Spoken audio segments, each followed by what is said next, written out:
Hello friends, welcome to the Exams Made Simple. So this is weekly revision of your current affairs from September 11 to 17. And first of all, जो लोग भी MCQs के answer देते हैं और in fact बाकी भी वीडियोस में आंसर देते हैं, I like to appreciate them. खासकर मैंने जैसे ऑब्जर्व किया है, people like Manisha, Deepshikha, they have been very regular and answering, so very well done and keep it up. और आज भी आप लोग MCQs के क्वेश्चंस के ज़रूर जवाब दीजिएगा और लास्ट में MCQs पूछे जाएंगे relevant to the topics that we will study first, और उसके बाद में आंसर्स बताए जाएंगे. तो you can cross check and tell me in the comment section कि आपके कितने आंसर्स सही थे. Apart from that, one more thing कि हम जो है डिस्क्रिप्शन में डाल देते हैं वीडियो के कि आपको कोई भी टॉपिक जो है वो, पहली बात तो कौन कौन से टॉपिक रहेंगे इस वीडियो में और वो कितने कितने मिनट पे रहेगा. तो आप चाहें तो directly if you want to study that particular topic you can skip to that portion also. Okay and हाँ, बस यही है कि बाकी आप लोग वीडियोस देखते रहिए, एंजॉय करते रहिए. हम लोग अभी आपके लिए कई सारे और इनिशिएटिव्स प्लान कर रहे हैं, तो जुड़े रहिए खासकर टेलीग्राम चैनल और हमारी वेबसाइट पे. So you will know about the new initiative. So let's start with the revision for today. तो है ह्यूमन डेवलपमेंट रिपोर्ट. ये GS3 का टॉपिक है, इंडियन इकोनॉमी का है.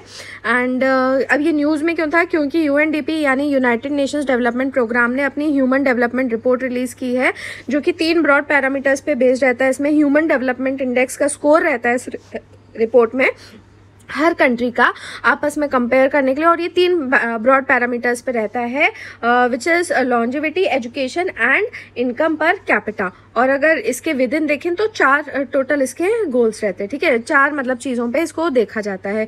तो याद रखना ब्रॉड पैरामीटर्स 3 कौन कौन से हैं: longevity, education and income per capita. Okay, और इस बार जो है SDR वो काफ़ी डिफरेंट था, क्योंकि पहली बार हिस्ट्री में जो ग्लोबल SDI वैल्यू है इंडिया की वो डिक्लाइन हुई है.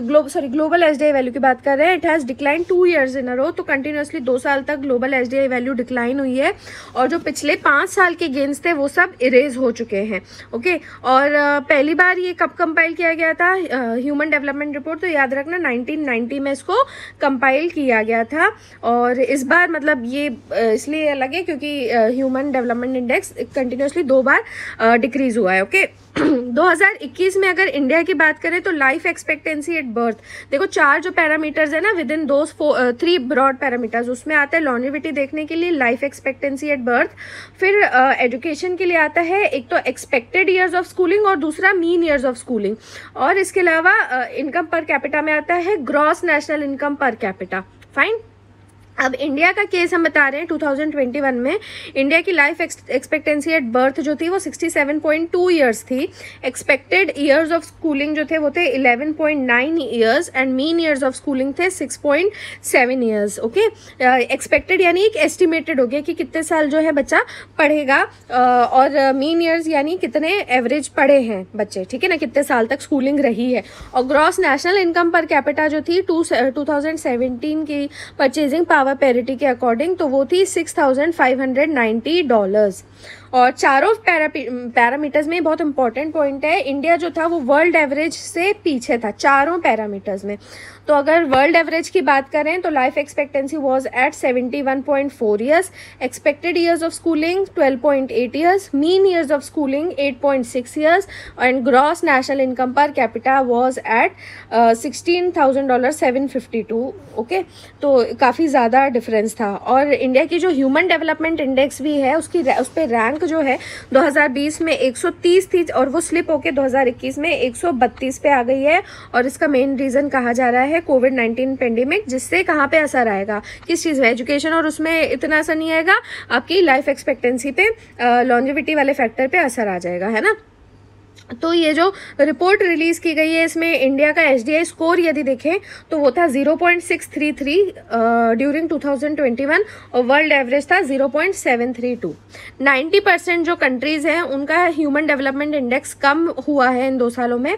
और वही जो स्टार्टिंग में कहा था ना कि 5 साल के गेन्स रिवर्स हो गए हैं, तो ज़्यादातर जो प्रोग्रेस थी SDGs की तरफ वो रिवर्स हो गई है.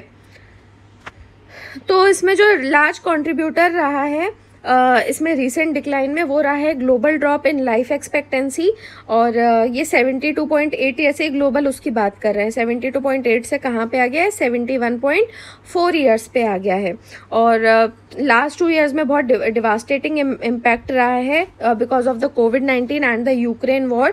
तो एक के बाद एक हिट किए हैं ये। एंड HDI जो है it measures average achievement in human development taking into account 4 indicators जो मैंने आपको बता दिए। अब इसमें इन्होंने बताया कि SDGs भी क्यों पीछे गए हैं और ये कहाँ पे SDG से रिलेटेड था। तो लाइफ एक्सपेक्टेंसी एट बर्थ जो है वो सस्टेनेबल डेवलपमेंट गोल नंबर 3 में आता है।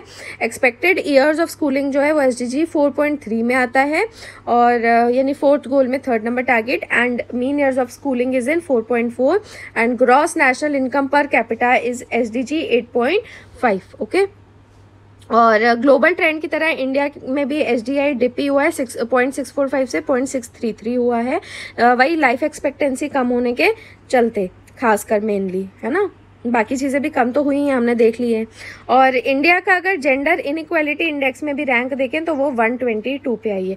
ओके, तो एक चीज़ हमने जब ये आर्टिकल पढ़ा था उस टाइम पे देखी थी कि इनइक्वालिटी एडजस्टेड HDI भी निकालता है UNDP।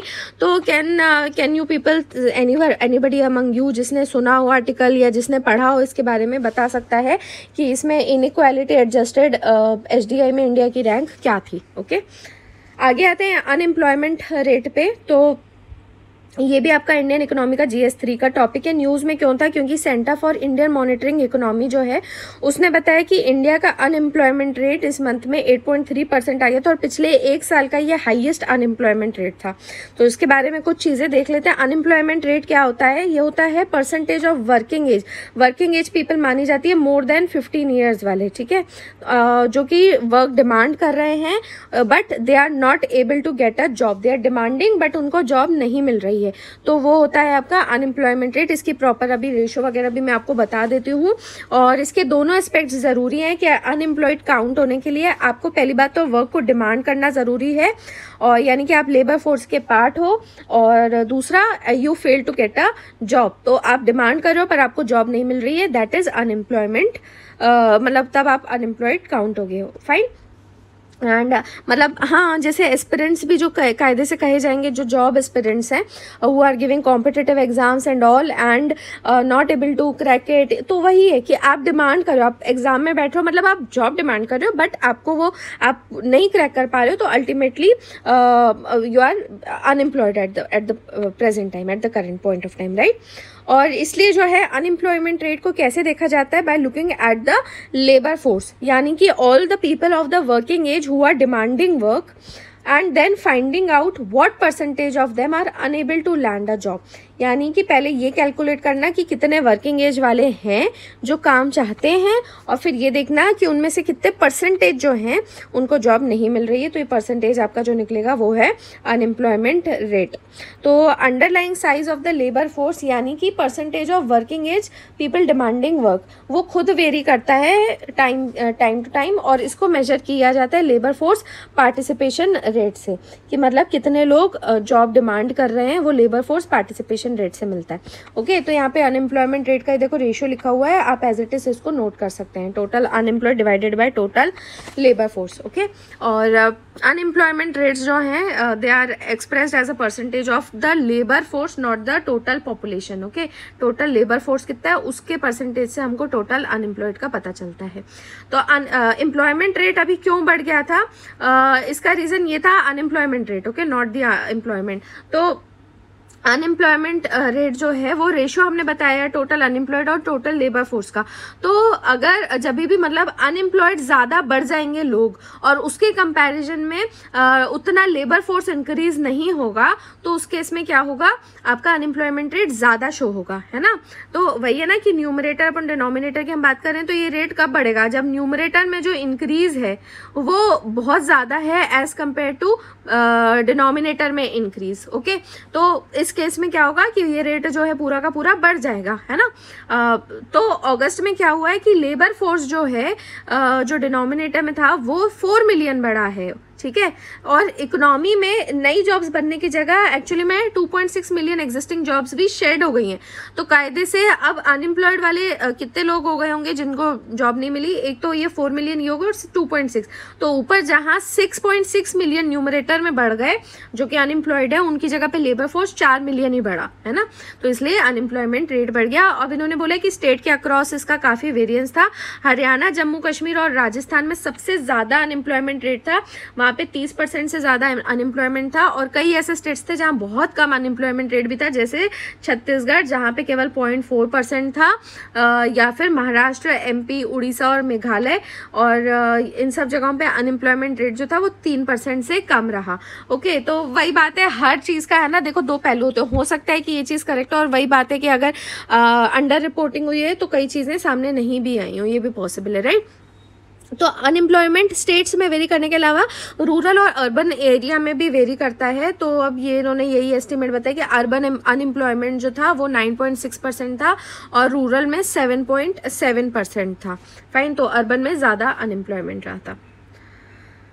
ये देखो, ये पॉइंट टू पॉन्डर वाला क्वेश्चन ना देख लिया करो, डायरेक्ट है ना, ऐसा ही क्वेश्चन आपसे पूछा जा सकता है। For a country in the midst of a demographic transition unemployment is the biggest challenge, discuss. ये किस के टर्म्स में आप बताओगे? डेमोग्राफिक डिविडेंड इसमें बताओगे, फिर आप बताओगे कि इंडिया में डेमोग्राफिक डिविडेंड वाला क्या फैक्टर है, अभी चल रहा है, कब तक चलेगा, फिर आप बताओगे हमारी working age population, labour force participation rate, और उसके अकॉर्डिंग हमारा जो अभी डेटा बताया अनएम्प्लॉयमेंट वगैरह का। ओके, तो आप कंपेयर करके ये चीज़ पूरी समझा सकते हो। थर्ड आते हैं the curves on Indian rice exports. ये GS3 का टॉपिक है, इंडियन इकोनॉमी से। वैसे ही आपका ज्योग्राफी में भी आता है, because you learn about agriculture and crops, तो खासकर जिसका ज्योग्राफी ऑप्शनल है उसके लिए भी बहुत इंपॉर्टेंट है। तो अभी क्या हुआ था कि 4 महीने लगभग पहले वीट का एक्सपोर्ट भी बैन कर दिया गया था, वो तो बैन ही कर दिया था, राइस में कर्व लगे। तो वो किस लिए हुआ था? क्योंकि अनएक्सपेक्टेड क्रॉप फेलियर हो गया था, जिसकी वजह से प्रोक्योरमेंट जो गवर्नमेंट द्वारा किया जाता है वो बहुत कम था, और पब्लिक स्टॉक जो थे वो भी डिप्लीट हो गए थे।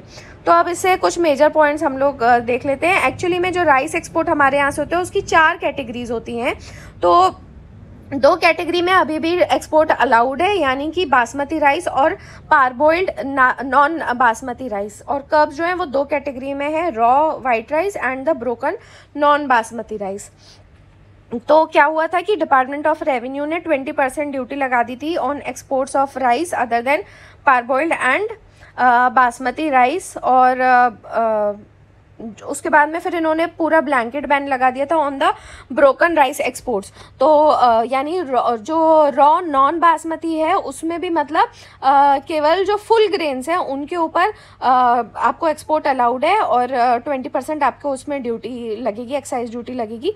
और उसके अलावा जो है ब्रोकन राइस का एक्सपोर्ट बिल्कुल ही मना किया गया है। और इससे इसका असर कितने पे पड़ेगा?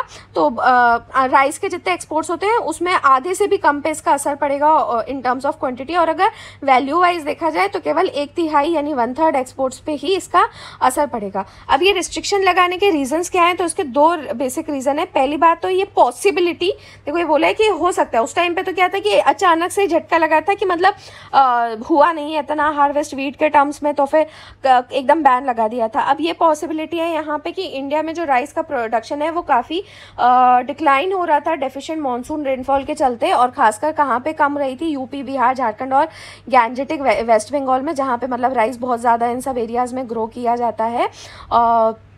तो जो मतलब एरिया प्लांटेड था वो काफ़ी कम था, 2.1 मिलियन हेक्टेयर कम प्लांट किया था। और ये माना जा रहा था कि आगे हो सकता है कि सब पार जो खरीफ सीज़न है उसमें और कम मतलब अगर लगाया जाता है तो हार्वेस्ट जो रहेगी वो कम रहेगी। और इसके अलावा हो सकता है कि और ज़्यादा असर पड़े। क्यों? क्योंकि जो पंजाब और हरियाणा की यील्ड्स हैं वो भी कम हो गई हैं, क्योंकि वहाँ पे एक नया वायरस अभी पाया गया है, जिसकी वजह से जो पैडी प्लांट्स हैं उनमें डॉर्फिंग हो रही है। तो यानी कि वो थोड़े हाइट में भी छोटे रह जा रहे हैं ग्रेन्स वगैरह, तो जिसकी वजह से इतना ज़्यादा आउटपुट नहीं मिलेगा। तो पहला रीज़न तो ये हो गया पॉसिबिलिटी की, मतलब और जो है प्रोडक्टिविटी कम हो जाए। दूसरा जो रीज़न है वो है स्टॉक से रिलेटेड। अब पब्लिक वीट स्टॉक्स जो थे हमारे पास में वो सबसे मतलब पिछले 14 साल में सबसे लोएस्ट थे, केवल 26 मिलियन टन। और जो राइस वाला था वो फिर भी कंफर्टेबल था, लेकिन फिर भी गवर्नमेंट को यही टेंशन था कि सब पर खरीफ हार्वेस्ट में और कम ना हो जाए। और इसके अलावा जो अभी प्रधानमंत्री गरीब कल्याण अन्न योजना है, जो कि कोविड टाइम पे शुरू की गई थी, फ्री फूड ग्रेन दिए जा रहे थे, उसका और पॉलिटिकल प्रेशर था कि और ज़्यादा सितंबर के आगे भी इसको कंटिन्यू किया जाएगा। तो अब गेहूँ तो बहुत कम था गोडाउन में, तो केवल चावल से ही जो पब्लिक डिस्ट्रीब्यूशन सिस्टम है मेनली सस्टेन कर रहा था, है ना। तो अब ये भी प्रेशर आ गया कि अगर प्रोडक्टिविटी कम हो जाएगी और मतलब हमारे पास में स्टॉक भी खत्म हो जाएगा तो पीडीएस में कैसे चलेगा। अब अगर एक्सपोर्ट्स की बात करें तो कंट्री का वर्ल्ड टोटल राइस एक्सपोर्ट्स में 40% शेयर है। 21 मिलियन टन प्लस शिपमेंट्स हमारी लास्ट ईयर थी। और उसके बाद सेकंड और थर्ड अगर देखें तो थाईलैंड से 7.2 मिलियन टन और वियतनाम से 6.6 ऐसे था। और उसके बाद में फिर पाकिस्तान आता है। इसका मतलब ये है कि इंडिया का ग्लोबल ट्रेड में राइस बहुत ज़्यादा मैटर करता है, अनलाइक इन वीट जहाँ पे वो केवल एक ओकेजनल लार्ज एक्सपोर्टर है। तो हमारा 21-22 में हमारा वीट कायदे से बहुत ज़्यादा एक्सपोर्ट हुआ था, ऑल टाइम हाई था हमारा 7.23 मिलियन टन। लेकिन फिर भी अगर वर्ल्ड में जो पूरा वीट के शिपमेंट्स होते हैं उसका केवल 5% हमारा उसमें शेयर था।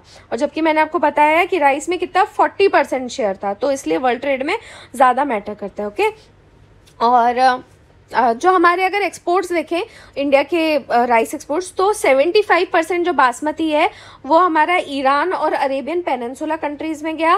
And US, UK, Canada, Australia का भी ऐड अप कर लें तो और 10% हो जाता है, राइट। तो इतना सारा बासमती इन्हीं जगहों पे गया है। और नॉन बासमती राइस है तो उसमें से 55% जो है वो अफ्रीकन कंट्रीज़ में गया है, यहाँ पे नाम लिखे हुए हैं, यू कैन रीड। और इसके अलावा 9.5% जो है each was accounted by the top 2 individual buyers, यानी 9.5% चाइना, ये नॉन बासमती, एंड 9.5% बांग्लादेश, और फिर बेनिन और नेपाल में भी 8-9% हर देश में गया है। अब ज़्यादातर जो एक्सपोर्ट्स अफ्रीका और बांग्लादेश में हुए वो पारबॉइल्ड राइस के थे, जबकि चाइना में जो गया है वो ज़्यादातर ब्रोकन राइस गया है, जिसको अब बैन कर दिया गया है। तो पारबॉइल्ड और ब्रोकन राइस के बारे में भी थोड़ा देख लेते हैं। राइस जो है वो पैडी ग्रेन की मिलिंग से डिराइव होता है, और पैडी जो होता है वो टिपिकली 20 से 21% हस्क होता है, यानी कि जो ग्रेन की कवरिंग होती है, और 10 से 11% जो होता है वो ब्रैन होता है, यानी कि brown outer layer of the edible kernel. तो उसके बाद में हस्क और ब्रैन के बाद में जो अंदर बचता है वो होता है वाइट रॉ राइस, जो कि 68 to 69% ऑफ पैडी रहता है। तो जो मिल्ड राइस होता है उसमें दोनों होते हैं, होल ग्रेन्स भी होते हैं और ब्रोकन ग्रेन्स भी होते हैं। अब पारबॉइलिंग में क्या होता है कि इसमें जो पैडी है उसको पानी में सोक कर दिया जाता है, फिर स्टीम करके सुखाया जाता है और उसके आउटर हस्क को रिटेन किया जाता है। तो इससे क्या होता है, चावल वो हार्डर हो जाता है और जब उसकी मिलिंग की जाती है तो वो टूटता कम है। तो जो पारबॉइल्ड राइस यहाँ से जाते हैं उसमें मुश्किल से 5 से 15% ब्रोकन ग्रेन्स होते हैं, जबकि जो रॉ राइस यहाँ से जाता है उसमें करीब 25% ब्रोकन्स होते हैं, है ना। और अभी जो चीज़ को बैन किया गया है वो ऐसा चावल है जिसमें 100% ब्रोकन राइस है, उसके एक्सपोर्ट को बैन किया गया है। फाइन, आते हैं लास्ट आइटम पे, triple dip La Nina and its impact on India's monsoon. तो ये भी अभी 2-3 बार आर्टिकल आया ही था, बहुत इंपॉर्टेंट है। ये भी GS1 आपके जोग्राफिकल फिनोमिना से रिलेटेड है। तो अभी क्या हुआ है कि ऑस्ट्रेलियन ब्यूरो ऑफ मीटेरोलॉजी उन्होंने कंफर्म किया है कि ला नीना फिनोमिना जो है वो कंटिन्यूसली कॉन्जिक्यूटिवली तीसरे साल भी चल रहा है पैसिफिक ओशन में। और वर्ल्ड मीटेरोलॉजिकल ऑर्गेनाइजेशन ने भी कहा था कि ओशियानिक और एटमॉस्फेरिक फिनोमिना जो है वो इस साल के अंत तक चलेगा। और ये पहली बार इस सेंचुरी में है कि 3 कंजिक्यूटिव जो नॉर्दर्न हेमिस्फीयर विंटर्स रही हैं वहाँ पे ट्रिपल डिप ला नीना रहा है। और इन्होंने प्रेडिक्ट किया कि देखो अब इस साल के अंत तक या फिर फरवरी 2023 तक भी ये चल सकता है। कुछ इंपॉर्टेंट इससे जुड़े टर्म्स वगैरह देख लेते हैं। तो El Nino and La Nina, El Nino का मतलब होता है the boy and La Nina is the girl in Spanish, और ये म्यूचुअली अपोजिट फिनोमिना है। लेकिन अगर आपने वही एनालिसिस पढ़े हैं तो आपने देखा होगा कि जो इसके कैरेक्टरिस्टिक्स होते हैं ज़रूरी नहीं कि वो एकदम मिरर इमेज टाइप के और म्यूचुअली अपोजिट रहे, है ना। क्योंकि अल नीनो का हमने पढ़ा था कि ये कम टाइम के लिए रहता है, इंटेंस ज़्यादा होता है, उसकी फ्रीक्वेंसी ज़्यादा होती है होने की। और ला नीना जो है ये बहुत लंबे टाइम चलता है और इसकी इंटेंसिटी कम रहती है। ओके, अब ये जो अल नीना ला नीना है इसमें एबनॉर्मल वार्मिंग या फिर कूलिंग होती है सी सरफेस टेम्परेचर यानी SST की। In the Pacific Ocean, okay, along the equator, यानी कि इक्वेटोरियल पैसिफिक ओशन में off the coast of South America. Together they constitute, ये दोनों मिला के जो कॉन्स्टिट्यूट करते हैं इसको बोलते हैं एनसो, यानी कि El Nino southern oscillation system. और ये दोनों तो एक्सट्रीम है। अगर इसके अलावा एक तीसरा फेज भी होता है एनसो का, that is the neutral phase. Remember there are 3 phases, El Nino, La Nina and neutral phase. तो एनसो कंडीशन जो है वो टेम्परेचर को और रेनफॉल को ग्लोबली ऑल्टर कर सकते हैं, क्योंकि वो ग्लोबल एटमॉस्फेरिक सर्कुलेशंस के साथ में इंटरफेयर करते हैं। रेकरिंग फिनोमिना है, और टेम्परेचर चेंज के साथ साथ जो अपर और लोअर लेवल विंड का पैटर्न होता है वो भी चेंज होता है। सी लेवल प्रेशर चेंज हो सकता है और ट्रॉपिकल रेनफॉल भी चेंज हो सकती है। Normally L Nino La Neena हर 4-5 साल में होता है, लेकिन एल नीनो जो है वो ज़्यादा फ्रीक्वेंट है ला नीना से, और ये मैंने अभी आपको बताया। और एल नीनो ईयर्स जो इंडिया में होते हैं उसमें इंडिया में बहुत एक्सट्रीम हीट होती है, और हमारे यहाँ रेनफॉल भी जो होती है मानसून के टाइम पे वो नॉर्मल लेवल से कम होती है। और एल नीनो ज़रूरी नहीं कि एक ही फैक्टर हो जो कि उससे डायरेक्टली लिंक्ड हो, बट उसका काफ़ी असर पड़ता है। और ला नीना ईयर्स जो होते हैं वो फेवर करते हैं इंडियन समर मानसून को, और इस साल भी जैसे तो 7% ज़्यादा रेनफॉल हुई है, फाइन। तो और यूपी, मणिपुर, बिहार में कम रेनफॉल हुई है। तो ये जो ला नीना अगर बोल रहे हैं कि कंटिन्यू करेगा, तो वैसे ही एबनॉर्मल चीज़ है, लेकिन ये इंडिया के लिए अच्छी है। क्यों? क्योंकि हमारे यहाँ बारिश अच्छी होती है उससे, तो एग्रीकल्चर प्रोडक्टिविटी हमारे यहाँ काफ़ी होती है, लेकिन दूसरी कंट्रीज़ के लिए ऐसा नहीं होगा।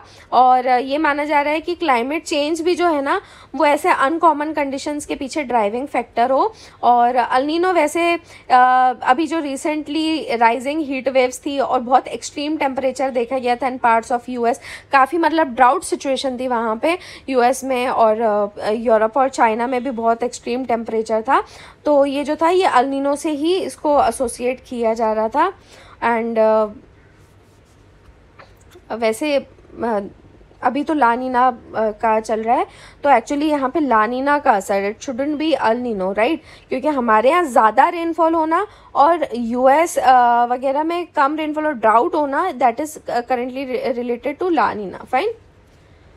और अब ये बता रहे हैं कि 2021 में जैसे सदर्न इंडियन पेनिनसुला में भी हमारा वेटेस्ट रिकॉर्डेड विंटर मानसून था सिंस 1901। ओके, अब आते हैं एमसीक्यूज पे, तो इन्हीं टॉपिक से रिलेटेड है। First MCQ is with respect to the latest human development report which of the following statement is not true.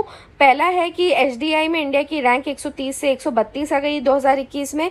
दूसरा है ग्लोबल एचडीआई वैल्यू 2 साल कंटिन्यूसली डिक्लाइन हुई है, जिससे जो 5 साल के गेन्स थे वो इरेज हो गए हैं। तीसरा है सारे पैरामीटर्स में से 3 पैरामीटर में इंडिया जो है वो वर्ल्ड एवरेज के से पीछे था इन 2021। और फोर्थ है स्विट्जरलैंड जो है उसका एचडीआई में रैंक 1 था with a score of 0.962। Second is disguised unemployment का जनरली मतलब क्या होता है, तो ये पूछा हुआ सवाल है यूपीएससी 2013 में। ऑप्शन से largely number of people remain unemployed, B is alternative employment is not available, C marginal productivity of labour is 0, D productivity of workers is low. Third है consider the following statement with respect to agricultural production in India, और उस answers बताने हैं आपको। तो पहला statement है कि parboiling results in the rice becoming harder with less breakage on milling. Second statement है कि इंडिया का 40% शेयर है of world's total rice exports. बताने कौन सा स्टेटमेंट सही है? ऑप्शंस है ओनली 1, ओनली 2, बोथ या none. Last question is La Nina is characterized by unusually cold ocean temperature in equatorial Indian Ocean, whereas El Nino is characterized by unusually warm ocean temperature in the equatorial Pacific Ocean. और second statement है El Nino का adverse effect होता है south west monsoon of India पे, लेकिन La Nina का कोई effect नहीं होता मानसून क्लाइमेट पे। तो आपको बताना है कौन सा स्टेटमेंट इनमें से सही है, 1, 2, बोथ या नन। आई होप आपने आंसर्स लिख लिए होंगे अपने पास, तो मैं आपको आंसर्स बता देती हूँ। You can cross check and tell me कि आपके कितने सही थे। ओके, तो यहाँ पे तो आप समझ गए होंगे, यहाँ पे उल्टा ही था कि ला नीना जो है कोल्ड ओशियन टेम्परेचर नहीं, ये वहाँ पे वार्म रहता है इंडियन ओशियन में, और एल नीनो जो है वो वार्म नहीं कोल्ड रहता है in the equatorial Pacific ocean. And El Nino का एडवर्स इफेक्ट पड़ता है, लेकिन ला नीना का ऐसा नहीं है, कोई इफेक्ट नहीं पड़ता है, वो काफ़ी ज़रूरी होता है। हमने कहा ना कि it was good for our monsoons. So that was all from this analysis. I hope आपको अच्छा लगा होगा, तो प्लीज़ लाइक कर video, share them. Thanks for watching, have a nice